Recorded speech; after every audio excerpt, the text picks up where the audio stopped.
Alleluia, Alleluia, Alleluia, Alleluia.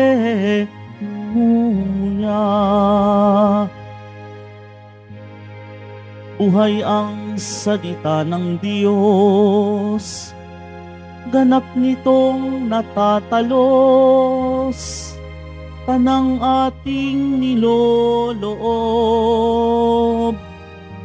Alleluia,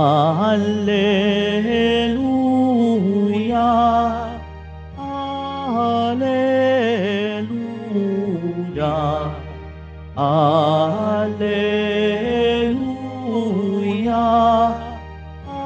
Alleluia.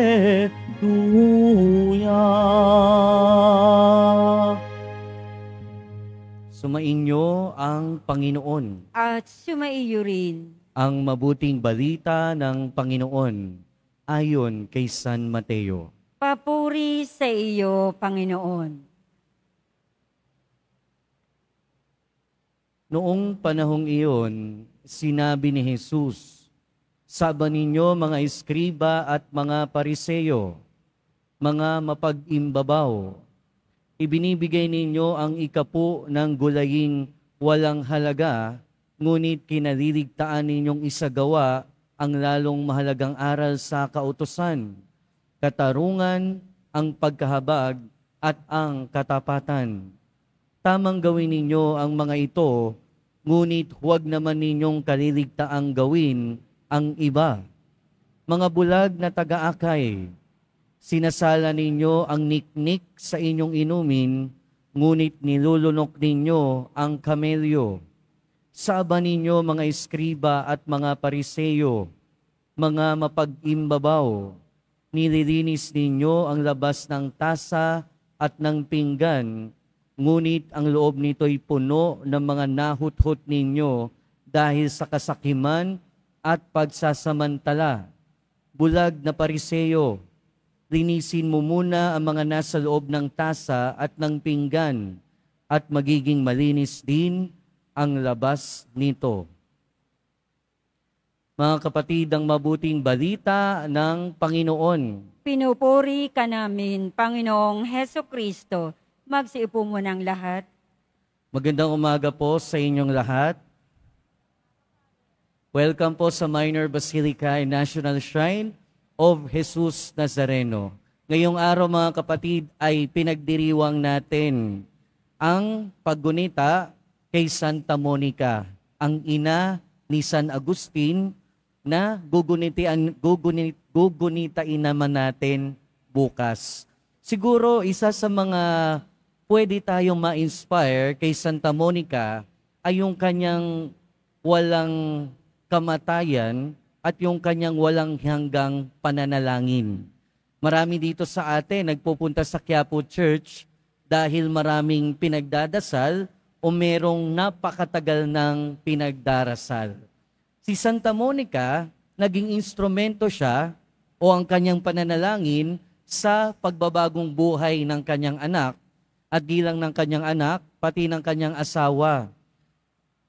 Kung minamalas ka nga naman, no, si Santa Monica kasi, abusive yung kanyang asawa, yung anak niya naman na si San Agustin, kung ano-ano din ginagawa sa buhay. Pero dahil sa napakalalim at napakatatag ng pananampalataya ni Santa Monica, nagawa niya pa ring mahalin at ipagdasal yung kanyang asawa at ang kanyang anak. Ang totoo niyan, iba't ibang klase ng pang-aabuso yung naranasan niya sa kanyang asawa, maliban sa saktan siya physically. Bakit? Dahil napakabait ni Santa Monica. And in fact, naging modelo siya ng ibang mga asawa din para magbago yung kanilang mga asawa. Dahil sa kabaitan at pananampalataya at pagdarasal ni Santa Monica, eventually, naging Kristiyano yung kanyang asawa na later on, namatay din. Pero yung pinagbuhusan niya talaga ng napakaraming luha sa pagdarasal ay ang kanyang anak na si San Agustin. Alam niyo ba kung ilang taon siyang nagdasal ng walang humpay para lang magbago ang kanyang anak? 17 years, 17 taon. Siguro, yung iba dito sa atin ngayon, merong matagal ng pinagdarasal. Malamang meron ng dekada, meron ng 5 taon na nagdadasal tungkol sa isang bagay, 1, 2, malay natin, baka meron ding 17 years ng taon na nagdarasal para sa kanyang mahal sa buhay o para sa natatanging kahilingan. Mga kapatid, yung pananampalataya na hindi sumusuko ay yung pinakita sa atin ni Santa Monica. Bukod sa kanyang matinding pagmamahal sa kanyang anak na si San Agustin, nandoon yung walang humpay at hindi napapagod, hindi tumitigil na pananampalataya. At ito yung klase na pananampalataya na sinasabi ni San Pablo sa mga taga-Tesalonica. Kaya nga sinasabi niya, naway patatagin pa ng Panginoon ang inyong pananampalataya. Hindi exactly ganun yung sinabi niya, pero parang ganun yung tinutukoy niya sa unang pagbasa. Matatag na pananampalataya. Pero lagi nating iisipin at lagi nating tatandaan na ang tatag ng ating pananampalataya ay wala sa mga panlabas na pinapakita natin. Wala sa pakitang tao, wala sa mga ritual, pero nasa kaibuturan ng ating puso at nasa ating kaluluwa. Kasi hindi naman natin maloloko ang Diyos sa pamamagitan ng ating mga panlabas na kilos. Sa ating ebanghelyo, narinig natin yung pagpapatuloy nung 8 mga aba. Kahapon narinig natin yung 3, at ngayon narinig natin yung 2 mga aba. Kaya sinabi ng ating Panginoon, sa aba ninyo mga eskriba at pariseyo, mga mapag-imbabaw, ibinibigay ninyo ang 10 ng gulaing walang halaga, ngunit kinaliligtaan ninyong isagawa ang lalong mahalagang aral sa kautusan, katarungan, pagkahabag at katapatan. Yung mga eskriba at pariseyo sa panahon ng mga Hudyo, pagka meron kang tinatanim ng mga gulay at mga saka, nilalagyan niya ng tax para sa templo na napupunta partly para sa mga eskriba at pariseyo. Ngayon, ang sinasabi dito ng ating Panginoon ay yung kahit kaliit-liitang mga halaman, nilalagyan pa nila ng tax. At dahil doon, yung mga mahihirap, lalong naghihirap. At dahil nga lalo silang naghihirap, talagang nakikita ng ating Panginoon na nawawala yung katarungan, yung habag at katapatan. Ibig sabihin, mahalaga yung mga ritual, mahalaga na sundin yung mga utos, pero hindi natin pwedeng kalimutan yung mga bagay na mahalaga din. And usually, yung mga bagay na mahalaga ay yung mga bagay na hindi nakikita ng mga mata. Yung katarungan ba, nakikita yan ng mga mata natin? Pwedeng oo. Yung habag ba, nakikita ng mata natin? Yan, hindi yan nakikita. Yung katapatan ba, nakikita yan ng mata natin? Hindi rin yan nakikita. Sa pangalawang sinabi ng ating Panginoon, nililinis niyo ang labas ng tasa at pinggan, ngunit ang loob nito'y puno ng nahuthot ninyo dahil sa kasakiman at pagsasamantala. Noong mga panahon na yon, siyempre alam nating lahat na yung mga Hudyo, meron silang tinatawag na ritual cleansing.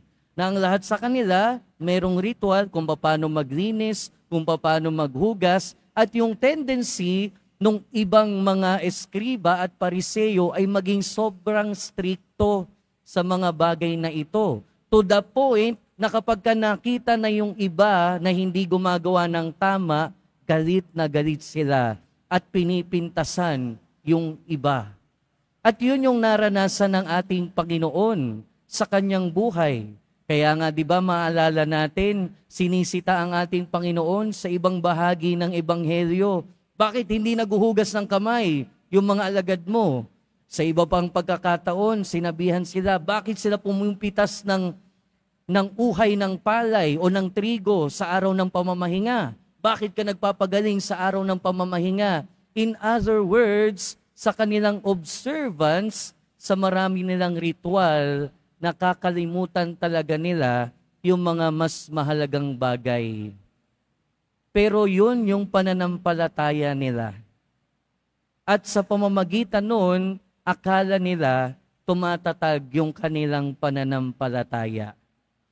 Mga kapatid, isa sa mga mensahe ng ating mga pagbasa ngayon ay ang ating pananampalataya o sa sarili nating pag-express o pagpapahayag ng pananampalataya, hindi ito nakasalalay lagi at hindi yung kabuuan ay sa mga external na ginagawa natin. Nung nakaraan lang, nabasa ko sa FB, siguro alam nyo ng lahat na nabuksan na yung Cost for Sainthood ni Calorin. At meron akong nabasang comment na sobrang nakakalungkot. At mas nakakalungkot ko yung isa sa inyo dito ay nagsishare ng parehong comment. At sinabi doon, nung isang commentator o nag-comment, sabi niya, Katoliko ako pero parang sobra na to. Hindi na maganda. Lahat na lang ginagawang santo. Pero bakit? Ang goal natin sa buhay ay maging santo. Hindi tayo makakapasok sa langit kung hindi tayo santo. Yun yung goal natin, yun yung ultimate destination natin. At kung ayaw mo maging santo, bakit pipigilan mo yung iba na maging santo? Bakit pipigilan mo yung iba na maging banal? Bakit pipigilan mo na magkaroon ng inspirasyon sa pananampalataya yung mas nakararaming mananampalataya? Hindi lang ito mga kapatid, marami din tayong mababasa, lalo na sa social media, na pintas ng pintas kapag merong pagkakamali sa liturhiya. Pagka namali yun ang basa yung lektor, pagka may nasabing mali yung homily, pagka may panagawang mali yung sakristan o yung kung sinong mga nagsaserve. At the expense ng pamamahiya, panlalait, at kung ano-ano pa. I hope hindi tayo kabilang sa kanila. Mga kapatid, yung pagkikriticize, pagpapintas ng pananampalataya ng iba ay hindi makadaragdag ng kabanalan natin. Yung paninira at pagsisita sa pananampalataya at ritual ng iba ay hindi makadadagdag sa pagpapakabuti natin. Pero lagi nating alalahanin, mahalaga ang mga bagay na pinapakita natin alang-alang sa pananampalataya at alang-alang sa ating buhay Kristiyano. Kaya nga sinusunod natin kung anong sinasabi ng simbahan. Kaya nga may mga pagkilos tayo, lahat yan mahalaga. Pero ang paalala sa atin, hindi lamang ito ang mahalaga. Maraming bagay na mas mahalaga. Maraming bagay na mahalaga din. Katulad nung ginawa ni Santa Monica. Si Santa Monica, mga kapatid, naging santa, naging banal, hindi dahil sobrang sumunod siya sa mga ritual. Hindi dahil sobrang stricto siya sa mga dapat gawin sa loob ng liturhiya at sa kanyang mga pagdarasal. Naging banal siya dahil nagmahal siya sa Diyos. Naging banal siya dahil nanampalataya siya sa Diyos. At dahil sa pananampalataya niya na matatag at hindi kumukupas, naging banal din ang kanyang anak at nagbago din ang kanyang asawa. Kaya ang paalala sa atin, mga kapatid, ngayong araw, tularan natin ang pananampalataya at pagmamahal ni Santa Monica. Yung kanyang pagmamahal sa anak na hindi kumukupas, na bunga ng kanyang pananampalataya na hindi naglalaho napakatatag at hindi rin kumukupas. At paalala din sa atin ng ating mga pagbasa ngayon na bigyan ng tamang halaga ang bawat aspeto ng ating pananampalataya. Hindi pwedeng bibigyan lang natin ng halaga yung isang aspeto ng ating pananampalataya at kakalimutan yung iba. Balance tayo. Bawat aspeto ng ating pananampalataya ay dapat bigyan ng karapatang pagpapahalaga. At nawa, yung pinapahalagahan natin sa ating pananampalataya ay yung mga bagay din na magpatatag sa ating pananampalataya. Amen.